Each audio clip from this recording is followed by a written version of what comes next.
Somebody running this? There you go. Who am I talking to? Ben, go ahead. Okay. Trey Mitchell coming in the program, kind of middle of the summer. Just what have you seen from him from a leadership perspective, both kind of how he interacts with the young guys, but then also, I figure he's probably kind of a liaison to the coaching staff too. He's a vet. He's like that. So he calms them down. But the biggest thing is he is one of those guys that makes everybody better because of how he plays and who he is. Some of them have to do the things that he didn't do. And all the stuff that he does is playing winning basketball. And he's been a great leader. Sometimes it's like he says, you know, they're so young.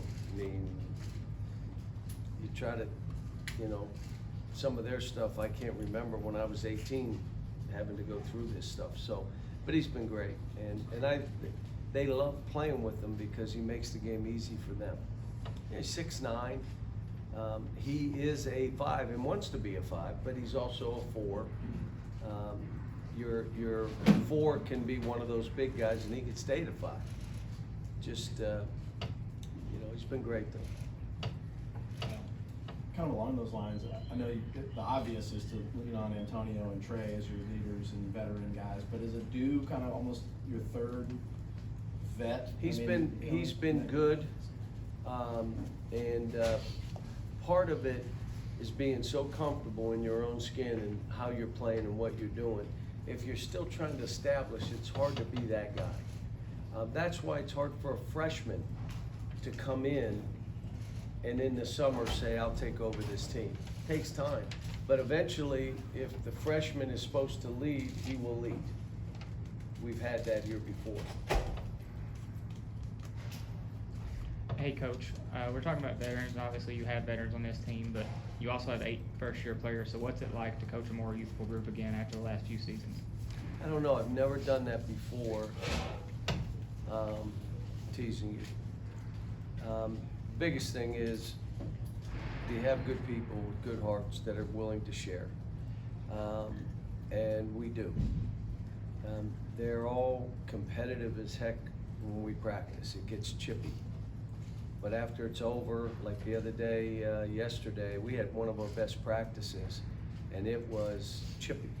And then as I walked off to go through the locker room to my office, I could hear them in the locker room absolutely, I don't know what they were doing, but they were screaming and yelling and laughing and throwing, and that's what you want from your team. That, yeah, we're on the court, we're competing, but let's have fun together. So, and having all the young guys, I've said it before, you know, if you ask me talent or experience, I'm taking talent, and the talent usually figures it out. And we've had, you know, a couple transfers since I've been here, most of them graduate transfers, older players who have added to our team, but we've been kind of selective. We're not just saying we're trying to take 6 transfers. And we'll talk to a lot of kids, we'll have them on campus, but you'll find out usually the decision is made, whether it be by us or them, whether they should be coming or not. It's a made decision, knowing this isn't for everybody. You're recruiting a transfer, what's one of the first things he wants to know? You guys are basketball people. Playing time. What's that? Playing time. Beyond playing time. Yeah. How many shots they'll get? How about I'm starting, am I gonna be the main guy, I'm leaving, I'm doing, and you all know me, we're not going down that road. I don't do it with anybody. And so I can't do it with somebody when I have freshmen here. You're better than them, beat them out. They understand that. So, you know, this is, I like the team because we have the experienced, physical guys. I know Antonio did not shoot the ball well up in Kentucky, but he is so much a better player than he was a year ago. It's not even close. He is so much more comfortable, even comfortable when things don't go right.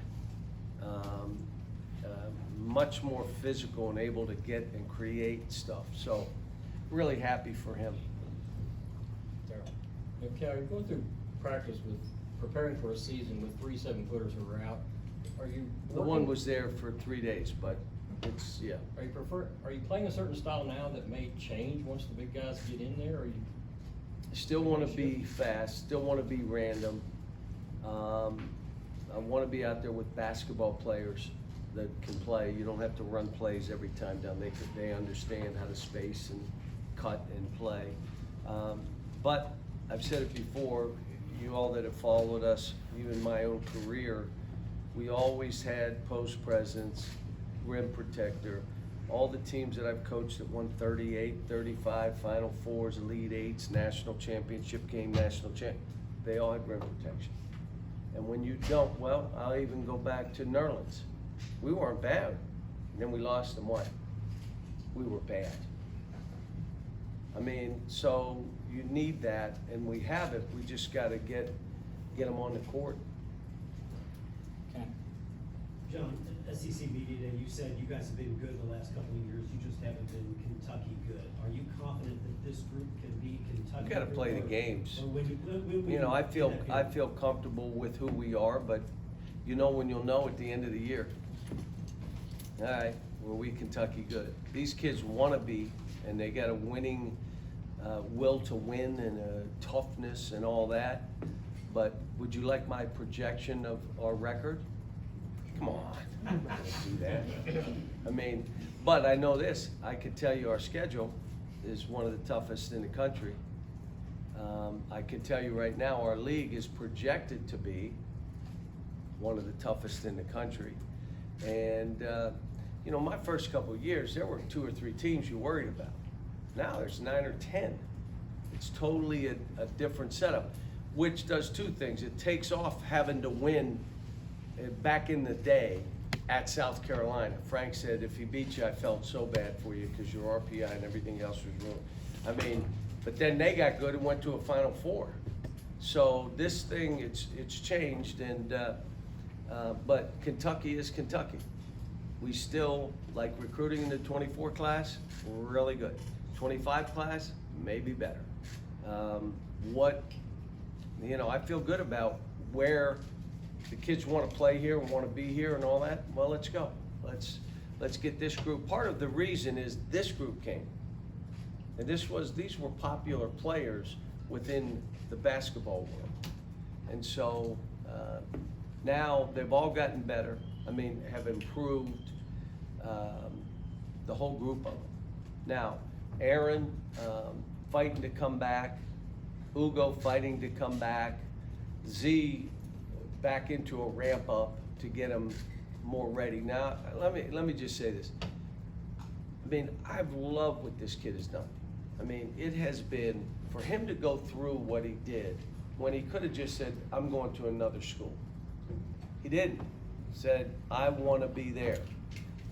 Then all the travel and all the visa and get over here, and then want to get going. We do the ramp up. I wasn't comfortable, and I'm just telling you, when I saw him the first time, I think it was his excitement to be playing. All right, this is what I'm seeing. But he's gonna be fine. I'm just a little leery. Like today we go body to body, he'll work out, but he's not gonna go body to body, which you gotta go tomorrow body to body or he won't play Friday. But my guess would be, he'll be in the next exhibition game because he is in pretty good shape, but he's not in there's a thing of, okay, he's in running shape and all that, and he was shooting, then all of a sudden it becomes like football. It's a different type of mentality, so, but I'm proud of him, love him, gonna be so good for this team. He's a basketball player. Everybody that's come in contact with him loves him. John, you've taught us through the years that we shouldn't rebound with one hand. I'm wondering, with all the players coming in, freshmen or even transfers, how much time, if much at all, do you have to spend breaking bad habits before you get them playing the way you want them I don't think you can break habits. I think you create new ones. So then you don't worry about the other one. Just create a new habit, which is two-handed rebounds. Now, one of the guys who rebounds with one hand is Z. But if he goes up there and gets them, I'm probably not going to say a whole lot. but we're really on the two-handed stuff. Justin right now, and then what I'm saying to them, this is really hard, and it's hard because they got to play different than they played. And what I've said this before, what's successful in high school may not be successful in college, and what's successful in college may not be successful in the NBA. So my thing is, you've got to create habits that make the uncomfortable stuff become comfortable, because it's habits. It's all it is. So some of the stuff we do every day does consume time, but it's for them. And I'll tell them, this is for you, not our team. What we're doing right now is for you. So if you go half speed or act like it doesn't matter, you're cheating yourself, because this is not for our team, this is for you. So yes, when you're coaching, you ask me the question about 8 or 9 new guys, that's the biggest challenge. How do you get them to create habits that will lead to their success, yet bring a team together? That means you better have good guys that are willing to share and have good hearts. Michael in the back. Coach, we've seen, obviously, we've talked so much about the evolution of college basketball off the court and you as coach off the court. But what about on the court? How do you feel like you need to continue to grow as a coach on the court, and how have you evolved? Well, the game is changing, and I think you would admit the dribble drive and the stuff positionless, we've been ahead of the game in most of those, and now the game has become random. Like really, the questions the NBA people are asking, does he love the game because they got to get better? That means they live in the gym. And do they process? In other words, if they have to catch it and put it under their chin and then see what's there, that's not where the game is. It's more about spacing and creating closeouts, and so, you know, we study the game, but here's what you have to accept and know. The coach knows his team better than anybody. So you could say, so-and-so plays like this, why don't you play like that? If I had his team, I'd play like that. I have this team. We have to play like this to give ourselves the best chance. But the game is becoming random. You're gonna have some teams that'll play slower and run plays. You know why? Because they have to. They have no choice. But the game is becoming random, and it's becoming positionless.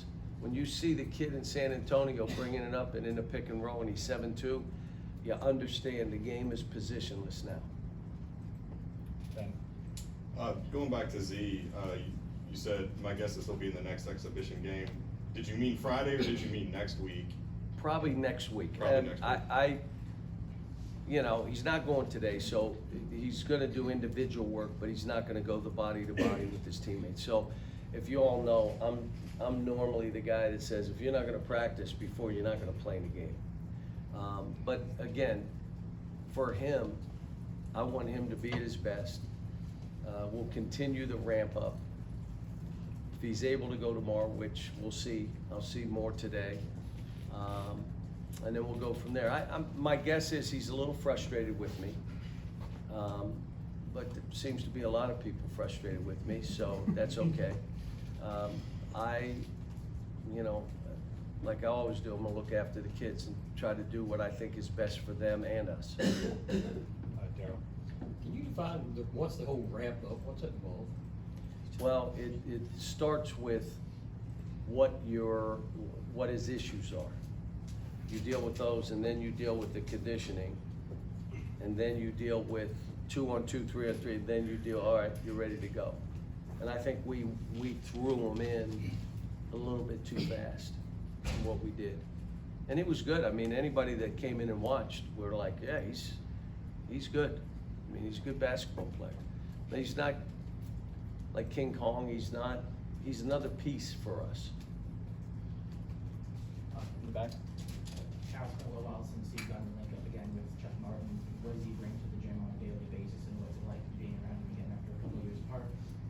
Chuck, his family, he was with us at Memphis, became a head coach, so proud of him.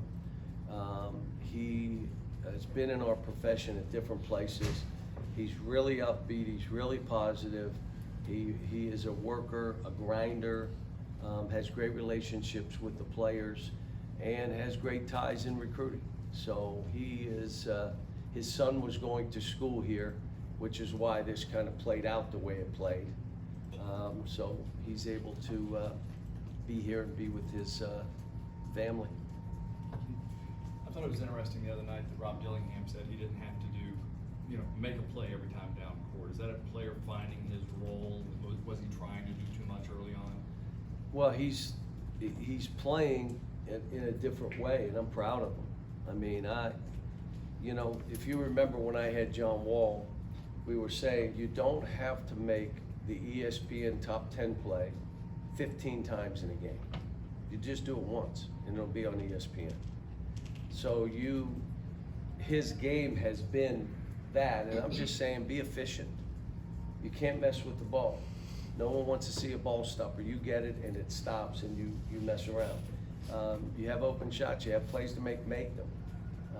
Play for your team, and they'll play for you. And now all of a sudden he goes up there. There were 3 or 4 plays in the whole game that I would say, come on, man, you don't need to do that. One was the back when he had a guy in the corner right there, and he just couldn't help himself. It was a turnover, but he is so much better. I mean, let me just say what happened. This is the greatest piece of this. He goes to Toronto. Anybody up there, or you watched it, he struggled. And he struggled because it was physically, they were men, they were 23. And every time he got bumped, he was off balance, he missed layups, and then he missed open shots, and then he went back to throw it away. I mean, it's like, what in the world? Well, so here's his choice. You think he got phone calls when we came back? Do you think he got phone calls? Why don't you come with us? You don't think that happened? So now he goes in the weight room and gains 24 pounds because he knew. And now all of a sudden you're watching him create the contact and playing through bumps.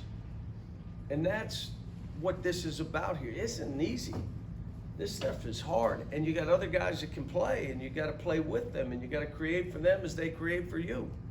So, no, I'm proud of him. He's done good stuff, and he's now, as we go forward, it's just I got to probably have a couple times where I look away, and I just one of those, because he's trying so hard, and he's a gym rat. He's in the gym too much. There'll be times I peek my head out the window, go, get out. You've been in there enough. One, you kind of did that with Malik, right? There were times with Malik Moncourt. He was so good that you gave him a couple freebies. Yeah, I can remember yelling at him. We're playing North Carolina in Las Vegas, and he drives down beside me. I said, drive the ball, don't you shoot it. And he pulls up and shoots it. And it went in, and I said, good shot, way to go, kid. Just keep playing. And kind of along those lines, you said, like, if a freshman is meant to lead, like, by the end, they will lead. Is there a guy that you can tell is trying, a freshman that's trying to lead this group that seems capable in the long run of maybe getting there? Yeah, I think DJ's doing it, but they're all in that boat together, still trying to figure out exactly who I am. Yesterday, I grabbed DJ because he had 2 shots. They were deep, but he didn't shoot them. And I said, dude, shoot the ball. If they go under a pick and roll, they go. You have it. You let it go. And so then he starts making shots. They're all in the same boat, all of them. Justin the same. Trying to get him to really be that slasher and do the thing. So. Back left. Hey, John, do you kind of like having a season where you're not going in ranked top 5, ranked top 7? People are talking about all these other teams. Yeah, I never paid attention to it anyway. I mean, it doesn't matter. I mean, right now with the transfer stuff and kids leaving programs and their whole team leaving, or they get a transfer that they're saying is the greatest of all time and the guy's a dud. I mean, you don't know who's who.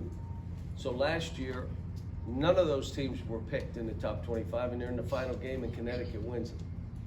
Teams that were in the top 5 didn't even go to the NCAA tournament. So it doesn't matter where, you know, and look, you're rated higher. You know where I look. Where do I look? I already told you. You guys, anybody listen to me? Where would I check if I really wanted to see where we were? There's no hope, opinion. Your basketball court, practice court. Your wife? Vegas.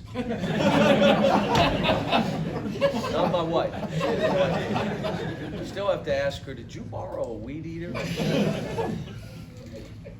You all know me. Never cut grass in my life. Well, I did when I was 15.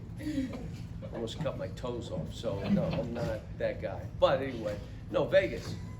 Where's Vegas happy? That stuff is, there's no emotion in that one. And no emotion, we're gonna put this team, I'm gonna make this guy mad, or I'm gonna make my guy happy. So I may look there and I haven't, but that's where I would look.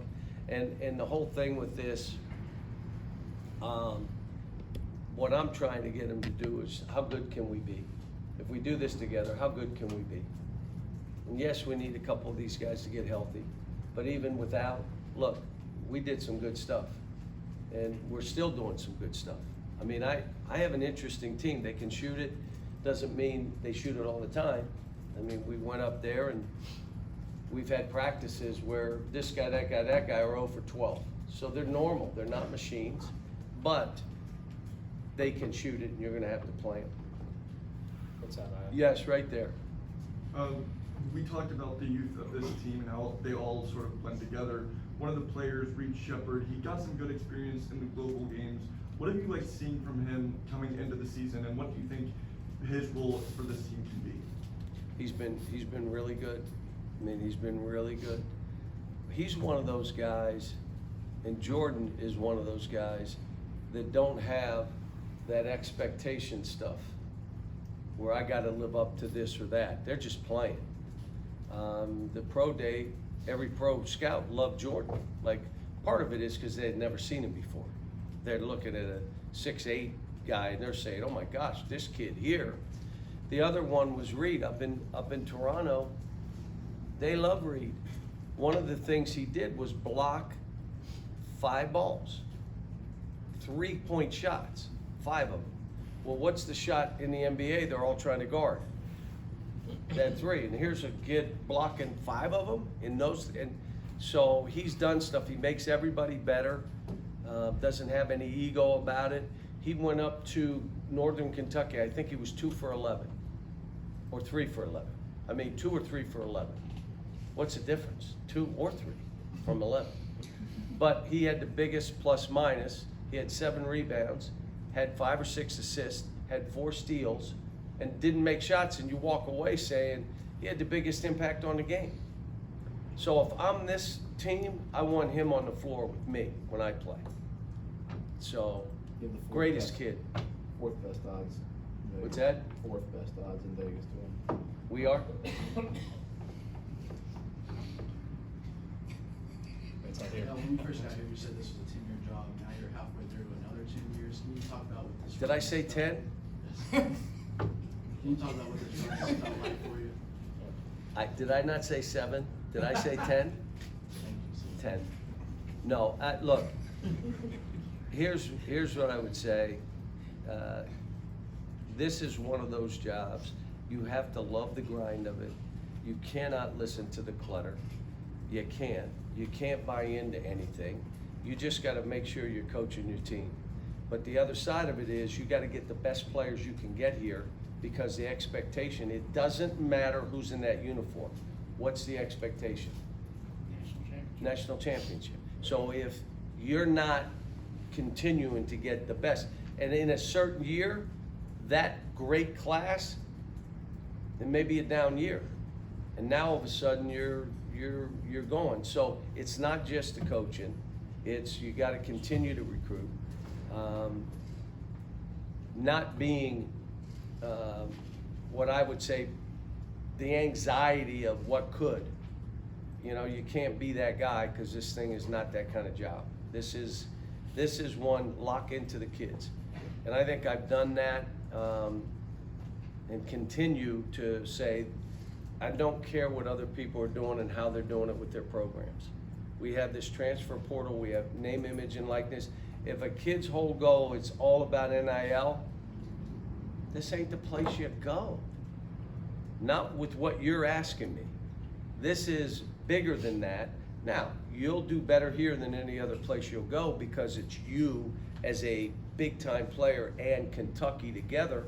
Now, this basketball program, tied to that, you're gonna do well, but it's the last thing you talk about here. It's the last thing. So, you know, like I said, I'm having fun doing what I'm doing. Last year, the early part was a struggle, but the kids, we never left them and they never left us. Just kept fighting. How about 4 of them are on NBA rosters? That's like the Kentucky effect. 4 of last year's team are on NBA rosters. So, you know, we're doing this stuff. Let's break through. You know, unfortunate when we had Maxey and Quickly in that group. I mean, makes you want to. That's why they cried on the bus on the way back from Nashville. They knew they could have won it all. They still talk about it now. That was 10 years ago. No, it wasn't. So we're close. This group, what is happening in 24, 25, I'm liking where this program is right now. Couple more, far right. I'm curious about your general thoughts on NIL and how much you think it has changed, you know, the players' pressure to live up to some of the deals that they get, and you know, how that changes, I guess, the way they interact with you and ask for playing time and things like that. Good question, but let's go to the issue, the transfer portal first, and then I'll hit it. 5 years to play for. You can transfer once without penalty. How about this one? And I've said this before, you probably didn't listen to me, but if you stay at a school 4 years, we'll give you a 5th year at that school. And you want to play 5, stay at the same school, 5 years. If you don't, all this stuff that's happening, it becomes a kid walking in saying, if you don't do this for me, I'm gonna leave. What? And then it's the tampering of the other guy saying, if you do this here, we're gonna do this. It's all based in that transfer portal. So let's fix it. We can't. You got 5 years to play for. If you transfer once without penalty and then get hurt, you play your 5th year. If you have issues, your family's sick, you have mental health, you need a year off. And then you play your 5th year. And we just roll with it. And that's it. If you want to play, that's what the rules are, let's go.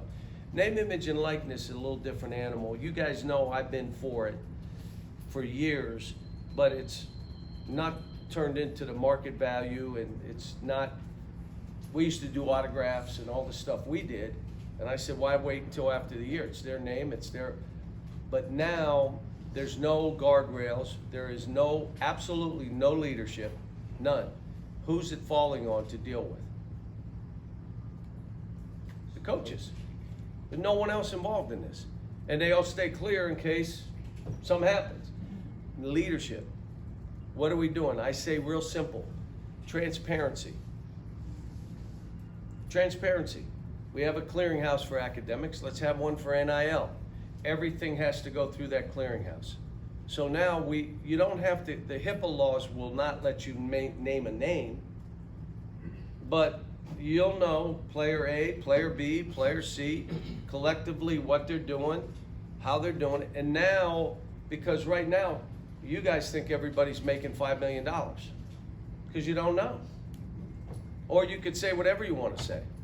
So I've called the kids in many times. I did it last year, done it this year.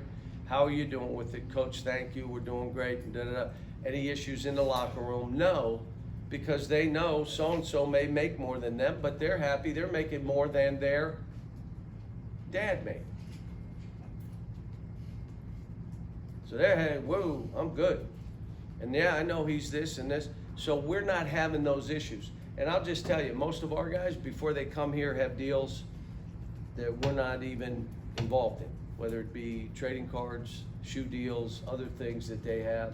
If you're a top player and you come to the University of Kentucky basketball program, you know you're gonna do fine.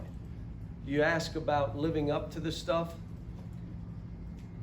For us, that's probably the lead. It's living up to all the expectations we have playing on the court, being at Kentucky. And so I'm not thinking that any of us or me, and then playing time, no, I don't think it, you know, well, you gotta play him because he's doing this. I don't think anybody has a contract that says if you play so many minutes, you're gonna get so-and-so money. I mean, I don't believe that, so, but it's a good question. Did that answer what I was saying? Last one, Ben. You mentioned some recruiting classes are down years. Some recruiting analysts think this is a class that's a down year. No, we got all the best of the down years. Yeah, I mean, what are you seeing there, and what does give you the confidence that with just You know, about, I know you got when two you'll know, upperclassmen, but yeah, but you know when you'll know whether it was a down year, when the year ends. yeah. So you will know and I will know. I'm telling you, the guys that I have in this class, and that's before Aaron even starts to play, they're a good group. They're a good group. And when you say it's a down year, they're still projected to be this, that. I mean, so we'll find out. But it's, look, I'm not changing. I'm gonna recruit the best freshman player that I can get. We're gonna help them do what we're supposed to do to prepare them to create habits, prepare them for the rest of their lives. We're gonna bring them together, care about them. If we have to bring in some veteran guys, we've done it before. Reed came in, we needed Reed on that group. Nate came in, that team could have won the national title, and Nate was a big piece of it. So we've done that before, but I'm just not bringing in 5. I'm not gonna do that. Now you could say, well, it's not gonna work anymore. Well, we'll see. Let's play it out and we'll see. Because there are some people, you ready? Not recruiting any freshmen. They're not recruiting any. My problem with it is, in the United States, I bet you 350 to maybe 700 young people who could have gotten Division I basketball scholarships did not, because coaches are holding back scholarships for transfers. That's what's happening. And that's why I come back to 5 years to play for. We don't need to be playing against a 27-year-old with 2 kids. I mean, in high school, they give you so many semesters and you're done. Why? They don't want a 25-year-old playing against a 16-year-old. It's what it is. So hopefully, 5 to play for. Does anybody listen to me? No. Yelled to my dog today, ran the other way. Second thing I'm gonna tell you is be transparent with the NIL. So we'll truly know what everybody's doing. And then we're waiting for, what do we do? What are the guardrails? How do we do this? And I think we gotta take the first steps before we ask the government to do something. Here's what we're willing to do. And then you ask the government to give them, which, not sure you wanna do, but if that's the only thing they think we can do, I'm just happy. I'm in the SEC, all the stuff that's happening around, I'm in the SEC, and I'm coaching at Kentucky. Basketball at Kentucky in the SEC, think of it. That's why I said I'm the luckiest guy out there. Forget about, yeah, it's a hard job. Yeah, they're all hard. They're all hard. There's not an easy job out there. Every coach has a hard job. Do I? Yeah. Yeah, they're hard, but I'm lucky, fortunate that I've had this opportunity. So let's have some fun, folks. Thanks.